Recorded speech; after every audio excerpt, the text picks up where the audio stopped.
Louisiana saw record-breaking voter participation for Tuesday's election. More than 2 million votes were reported on the Secretary of State's website within 3 hours. Early in-person voting reached nearly 850,000, with more than 100,000 voters casting ballots on the last day, surpassing 2020's records.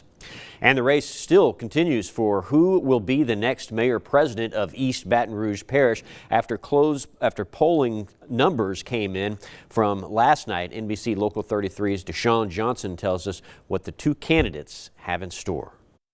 Republican candidate Sid Edwards and Democratic incumbent candidate Mayor-President Sharon Weston Broome are now facing off in a runoff election for mayor-president here in East Baton Rouge Parish, and both are saying they're still ready to hit the ground running. I love the people of Baton Rouge. I just think that's the way God wants it. With primary elections over, Broome and Edwards say they want residents to continue to see the work being put forth. Looking for re-election, Broome mentions her years of work, wanting to bring better economic development to the city and how it can better the youth. I want to certainly make sure that we are connecting those jobs to retain our students here and our young professionals here in Baton Rouge. Edwards says he's constantly talked about wanting to bring better change to the area, working with the youth and bettering the community, and says he'll continue to run off the same platform.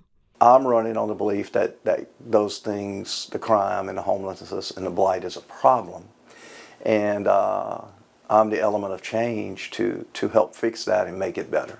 For both candidates, they say they're ready for a clean campaign and have more plans for the future of the city. I have a lot of plans on the drawing board even right now, transformative plans that I believe will certainly accelerate our future to become the greatest mid-sized city in America. Hoping to have a team meeting in the next day or two.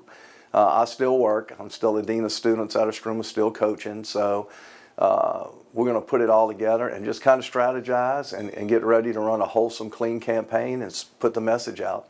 And runoff elections are scheduled for Saturday, December 7th. For your local election headquarters, I'm Deshaun Johnson. In Gonzales, the candidates for mayor and the police chief will be out rallying for more support as well over the next few weeks. There's a runoff for both of those positions. In the mayor's race, Tim Riley and Kimlin Bailey Lomas shared messages of gratitude on their social media pages to their supporters for making them the top two candidates. Whoever wins will become the first black mayor of the city. I want them to know that Tim Riley cares about them. And they're going to have a presence that they've never seen before. There's no I in team. We are a team, and it's my team, myself, and the community. It takes all of us to take care of business. Current Gonzales Police Chief Sherman Jackson and Stephen Ussery, a former police officer, will also be in a runoff next month. Now to some other races heading to a runoff. 3 people were in the running for EBR Metro Council District 1. Incumbent Brandon Knoll, a Republican, Gary Price, a Republican, and Eric Smith Sr., a Democrat. According to complete but unofficial results, there will be a runoff between Knoll with 45% of the vote and Smith there you see with 38% of the vote. Shauna Banks currently holds the District 2 seat, but 4 Democrats were in the running for the position. They include Eugene Collins, Dinah Johnson, Anthony Kinney, and Tia Mills. Unofficial results show there will be a runoff between Collins and Kinney. And Democrat Cleo Fields won the 6th congressional district seat outright and is headed to Washington. All eyes were on that race after the district had been redrawn and even challenged in the courts. Shannon Hecht was at the Fields watch party on election night and had his reaction moments after he learned of his victory. That's right, Cleo Fields will be the next congressman representing the 6th congressional district. This district was newly drawn by the legislature this year, and it stretches from Shreveport all the way down to Baton Rouge.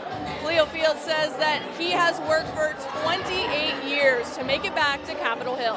I've been called a lot of bad names this election, but tonight they can call me Congressman.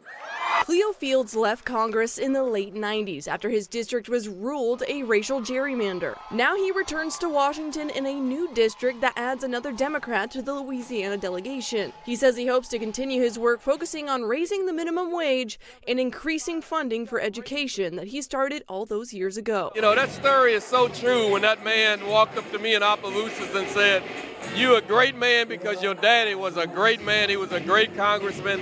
And he really didn't realize he was talking about me.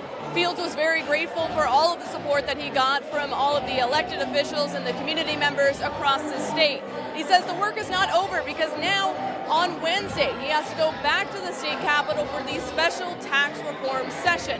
But he says he's already preparing to head back to Washington. For your local election headquarters, I'm Shannon Hecht. Amendment 1 was on the ballot that night, and it passed. Apparently, the electorate felt passionately about the amendment that was designed to fund coastal restoration in Louisiana. 73% voted yes. You see it right there on the graphic. It has to do with directing money from offshore energy sources towards coastal protections instead of it going into the state's general fund.